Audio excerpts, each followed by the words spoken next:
Okay, let's talk about HashiCorp's big license change and what it really means for everyone. Yeah, this was the question on everyone's mind back in August 2023. Let's break it down. Out of nowhere, HashiCorp, the folks behind Terraform and Vault, just changed all the rules. For the longest time, their stuff was completely open source. It built this huge, dedicated community.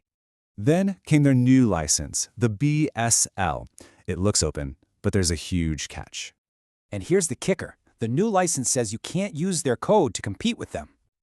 And as you can probably guess, this one change triggered an absolute firestorm online.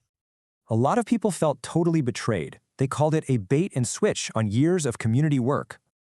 Yep, that feeling of broken trust, it was pretty much everywhere in the conversation that followed. But hey, not everyone saw it that way. For some, it was just business, a tough but necessary choice. So why would they risk it all?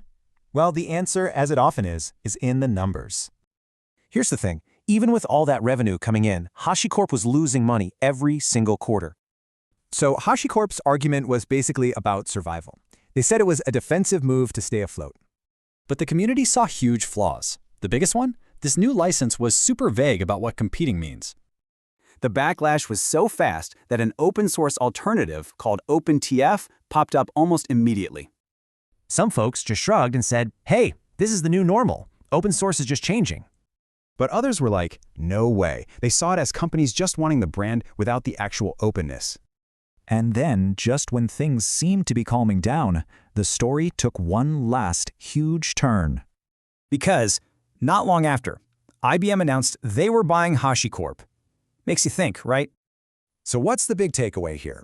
This whole saga really shows the clash between open source ideals and business realities. And all of this really leaves us with one big important question for the future of software. Seriously, how we answer this will probably define the next decade of tech for all of us.